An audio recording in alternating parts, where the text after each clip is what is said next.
Deuxième partie de l'Africa Newsroom. Je suis toujours avec Mahamat Asile Kalata, directeur de la publication Tchadanthropus Tribune. Aimé Kourou, représentant aux Pays-Bas et premier vice-président du Conseil européen du COGEP, le Congrès panafricain pour la justice et l'égalité des peuples, fondé par Charles Blé Goudé. Solange Tagro, membre du cabinet et conseillère spéciale de Charles Blé Goudé. Alors on parle toujours de la première sortie médiatique de l'ex-ministre Charles Blé Goudé depuis sa libération conditionnelle décidée en janvier dernier par la CPI. Alors, ce premier live Facebook enregistré le 27 mars, long discours dans lequel, je le disais tout à l'heure, le nom de Laurent Gbagbo n'a été prononcé qu'une seule fois. Solange Tagro, est-ce que c'est une volonté là, de se distancer de son ancien mentor ? Écoutez, une volonté de se distancer, je ne le dirais pas, du moins pas dans ce contexte-là. Je pense que le discours, il faut le replacer dans un contexte. Charles Blé Goudé, l'homme libre, veut s'adresser aux Ivoiriens. Il veut leur dire merci. Se distancer par rapport au président, je pense qu'il a toujours assumé son affiliation au président. Il a peut-être tracer sa propre voie finalement. Mais ça, il va falloir qu'il le fasse de toute façon. À un moment donné, il a créé le COGEP, il a fait du COGEP un parti politique. Donc déjà, là, il trace sa propre voie. En tant qu'homme politique, en tant qu'acteur actif, très actif. Et pour ce faire, il est obligé de prendre un peu de recul par rapport à Laurent Gbagbo. Enfin, prendre du recul, non. Laurent Gbagbo, il a toujours dit, Laurent Gbagbo est son référent politique. Il est attaché à Laurent Gbagbo. Il a combattu, il s'est battu pour les idées de Laurent Gbagbo. Donc, je veux dire, on est dans une même famille, avec peut-être à un moment donné un besoin de s'exprimer différemment, mais on est dans une même famille. À partir des moments, je suis désolé, il traçait sa voie, je vois que vous êtes en train de triturer les mots. À un moment, on a vu Juppé, Chirac, les hommes toujours politiques sous tutelle où les filiations ont été tellement fortes. On les a vus. Mais s'il veut s'affirmer à l'avenir, il faudrait qu'il trace sa voie. Et ça va passer par des sacrifices. C'est pas que je suis fidèle à Gbagbo, je resterai fidèle à Gbagbo jusqu'à la mort. En politique, ça n'existe pas.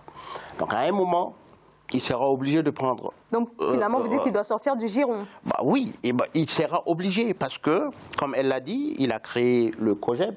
Donc, déjà, il y a une affirmation qui est en verve. Donc il se met en route, il se replace dans un contexte où, après, il n'y a plus de plafond Gbagbo, où il va s'affirmer lui-même. Bon, ça n'empêche pas que Gbagbo puisse être là pour les conseils, mais ça sera Charles Blé Goudé. Aimé Kourou. Oui, en fait, bon, je voudrais bien que les gens comprennent les choses par contexte. Le discours, le premier discours, la première sortie médiatique de Charles Blé Goudé, après 2 ans d'exil, 1 année et demie de détention terrible à la DST dans notre pays, 5 années et demie de détention, d'incarcération, de privation à la CPI, enfin, l'homme prononcé innocent et acquitté. Il fait un discours, une première sortie médiatique où il veut dire merci. Merci aux peuples africains, merci aux peuples ivoiriens. Ceux qui l'ont soutenu, ceux qui ont épousé la lutte, qui ont battu le pavé, que ce soit dans les capitales européennes ou dans les capitales africaines. Ceux qui ont été là, qui ont bravé le froid et la pluie ici. C'est à ceux-là qu'il veut dire merci. Il ne fait pas sa première sortie pour parler de lui. Il parle du peuple. Vous l'avez vu, vous l'avez entendu. Oui, mais du peuple. Maintenant, tout ça, c'est très politicien, politique. C'est trop politique finalement, selon vous, Mahamat Asile Vous ne pouvez pas non plus faire. Excusez-moi, vous ne pouvez pas faire autrement. Quoi qu'il en soit, oui. C'est-à-dire aujourd'hui, on est amené. Oui. D'ailleurs, c'est le but de notre débat. Effectivement. On est amené à analyser le contexte dans lequel Blé Goudé, d'ailleurs, moi je trouve que le timing est bien choisi. Et croyez-moi, quand les choses sont faites avec un timing, etc., on ne peut pas penser qu'il n'y a pas de politique derrière. Le message est fort. Pardon, j'entends bien. Blé Goudé, est cohérent, j'entends bien, je l'affirme. Blé Goudé et aujourd'hui, le message de paix qui le dit, comme avait dit Madame Tagro, tout ça on l'entend.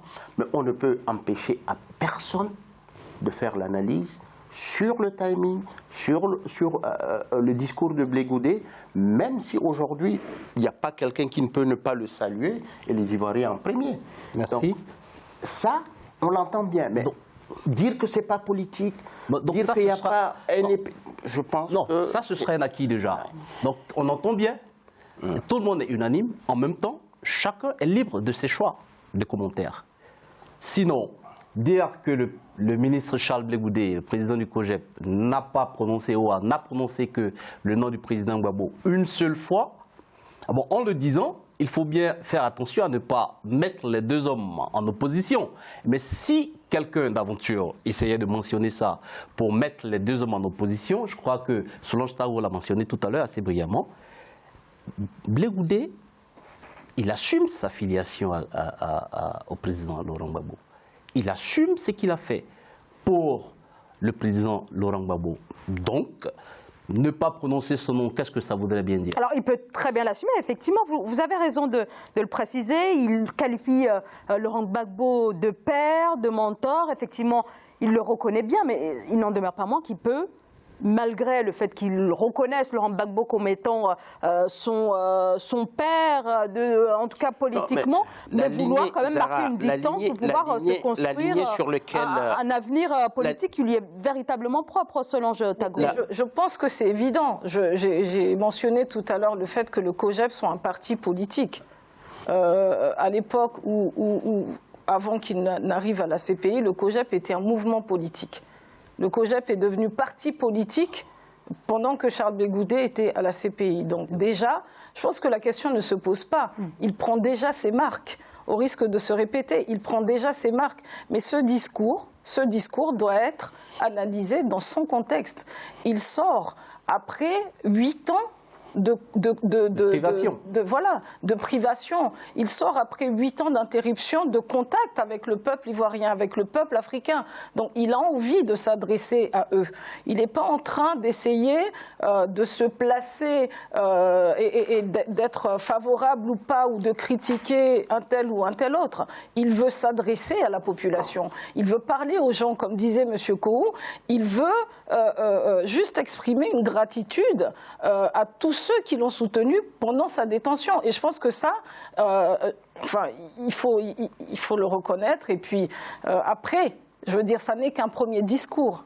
C'est la première prise de contact. Et il le dit, je renoue le contact, je renoue la communication avec la population. Et je pense que c'est comme ça qu'il faut le voir. Et Zara, moi, je voudrais bien dire, je voudrais bien rassurer M. Assilek de ce que la séparation, mais si elle doit venir, elle va venir. Fatalement, il y sera, la séparation. Donc, alors la question, c'est de savoir peut-être quel avenir Charles Blé Goudé peut avoir sans Laurent Gbagbo.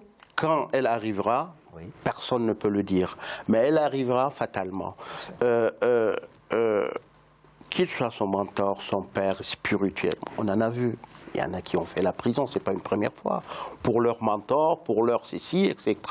Il arrivera un moment, si l'ambition politique de M. Charles Blé Goudé est encore intacte, tel qu'il a été connu, il est obligé, puisque, de sortir de l'étau Gbagbo, pas de l'étau Gbagbo, du périmètre Gbagbo, pour s'affirmer lui-même, et il ne sera pas interpellé, jugé comme Blé Goudé Gbagbo, il sera cette fois-ci interpellé comme Blé Goudé. Parce que jusqu'à preuve de contraire, quand on associe Blé Goudé, pour l'homme de la rue en Afrique, c'est Gbagbo n'est pas loin. Alors, fatalement, il faudrait que ça arrive un jour. Effectivement, non, je partage. Effectivement, ça n'est pas que pour l'homme de la rue. Ça n'est pas que pour l'homme de la rue, puisque ce procès de la CPI a été un procès conjoint. C'était le projet de procès Gbagbo-Blé Goudé. Donc c'est clair. Mais ça, il l'assume, il l'a toujours assumé. Mais je pense que ce qu'il faut voir en ce discours, c'est quelqu'un qui aime son pays. Et qui a toujours aimé son pays. Zahra, et on ne peut que avoir ce type de discours-là quand on a un amour profond autant qu'il a, autant que j'ai. Je prendrai son intervention au vol. Moi, je pense que la Côte d'Ivoire a besoin de ça. C'est ça. Et sincèrement, moi, je pense que si les autorités actuelles peuvent entendre et veulent que la Côte d'Ivoire puisse sceller une réconciliation, c'est le moment ou jamais. Et franchement, ce pays, moi, j'ai été 2 fois en mission et je le disais, les clivages étaient perceptibles. Et il est temps pour ce beau pays-là de pouvoir aller de l'avant et sceller la réconciliation. Ça ne sert à rien d'être dans des antagonismes. Oui, effectivement, M. Assilek a raison. Notre pays a besoin de paix. Notre pays a besoin de réconciliation. Et puis encore mieux, notre pays a besoin de développement. Mais comment parviendrons nous au développement, à la réconciliation? Il faut des porteurs d'idéaux. C'est ce que fait Charles-Blé Goudé. Il ouvre la porte. Et ça, c'est important. Il faut dans la société quelques-uns d'entre les fils de la Côte d'Ivoire. Personne n'a un bâton magique pour réconcilier les Ivoiriens, mais certaines individualités fortes de leurs engagements peuvent faire la différence. Aujourd'hui, c'est à ça qu'on assiste. Après tant d'années de privation et d'incarcération, mais ce serait bien plus facile d'avoir un autre discours que celui-là. Mais Charles-Blé Goudé le dit clairement, quel que soit ce que chacun de nous aurait enduré sur ce processus-là, considérons effectivement que ça doit être une parenthèse. Mahamat Assilek Kalapia, est-ce qu'un retour de Charles-Blé Goudé dans le jeu politique est réellement de nature à permettre cette réconciliation attendue là, depuis 8 ans par les Ivoiriens? Moi, je pense personnellement, et ça n'engage que moi, que normalement, le régime Ouattara devait tendre la main. Et tout le monde, tout un chacun, toute personne qui a fait la Côte d'Ivoire sentira que ce peuple-là a besoin de ça. Charles-Blé Goudé rentrer dans son pays dans un contexte politique, oui, pourquoi pas. Si je ne fais pas d'erreur, c'est que j'ai bien compris qu'il y a des gens qui sont en Côte d'Ivoire et qui ne sont pas d'accord avec le système, ou etc. Charles-Blé Goudé, de par ce qui s'est passé, est ou fait partie des leaders jeunes africains aujourd'hui qui peuvent permettre à une société de se ressouder. Et donc, pourquoi pas? Solange Tagro. Vous me demandez de répéter, de répéter M. Assilek, mais effectivement, Charles-Blé Goudé de retour en Côte d'Ivoire sur l'échiquier politique, je pense que c'est la chose qui pourrait, enfin ça sera salvateur pour la Côte d'Ivoire, en réalité, parce que on ne va pas parler de il a ses partisans, parce que moi je suis ivoirienne, j'en reviens il n'y a pas longtemps, même ceux qui sont de l'autre côté le disent, ils l'attendent. Quel que soit ce qu'on peut penser du ministre Charles-Blé Goudé, on reconnaît quand même que, voilà, il a un certain courage, il a une certaine force, il a un certain discours qui peut emmener un apaisement et qui peut permettre d'ouvrir la porte vers une vraie réconciliation. Oh non, je vous en prie, allez-y. Oui, pardon, si je dois renchérir, je crois que je parlais d'individualité tout à l'heure. Et notre réconciliation, de toute façon, la vraie réconciliation des Ivoiriens viendra dans le concert de ces individualités. Et M. Charles-Blé Goudé, le ministre Charles-Blé Goudé, donc président du COJEP, il en est une. Il est une de ces individualités qui marque la différence. Sa capacité de rassembler, elle n'est plus à prouver en Côte d'Ivoire. Son dialogue, son discours, qui est super constant depuis sa de jeunesse jusqu'aujourd'hui, il n'est plus à prouver non plus. Donc je crois que chaque Charles-Blé Goudé aujourd'hui sur le terrain ivoirien de la réconciliation, bien entendu, ça va apporter un plus ajouter à ce qui est déjà fait ou à l'entame qui a été déjà faite. Donc voilà en fait ce que je voulais dire. Alors, mais tout dépendra aussi de comment Charles Blé Goudet sera reçu éventuellement par la Côte d'Ivoire, maintenant par le pouvoir ivoirien. Pardon, dans un premier temps. Pardon, s'il vous plaît. Alors, tout dépend de combien il sera reçu exactement. Je veux dire, là, ce qu'il fait, ce discours-là, prônant la réconciliation, c'est exactement ce dont a besoin le pays. Le pouvoir en place, je pense qu'ils ont compris aussi quelque part que sans la réconciliation, il n'y aura pas de vraie paix dans ce pays. Donc je pense, enfin j'espère, du plus profond de mon cœur, qu'ils ont aussi saisi, enfin qu'ils vont arriver à saisir cette opportunité, cette porte qui s'ouvre aussi pour prendre des dispositions pour que cette réconciliation se passe dans des conditions adéquates. Et les conditions adéquates font partie aussi de la manière dont ils vont accueillir Charles Blé Goudet dans le pays le jour quand le jour viendra pour lui de revenir en Côte d'Ivoire. Permettre à Charles Blé Goudet de rentrer en Côte d'Ivoire serait une bonne acquisition pour le régime Ouattara. Je vais revenir encore sur ce que j'ai dit. Je dirais, j'ai eu l'opportunité, la chance de visiter votre pays et j'ai eu le privilège d'être hébergé à la présidence d'Houphouët-Boigny à Yamoussoukro.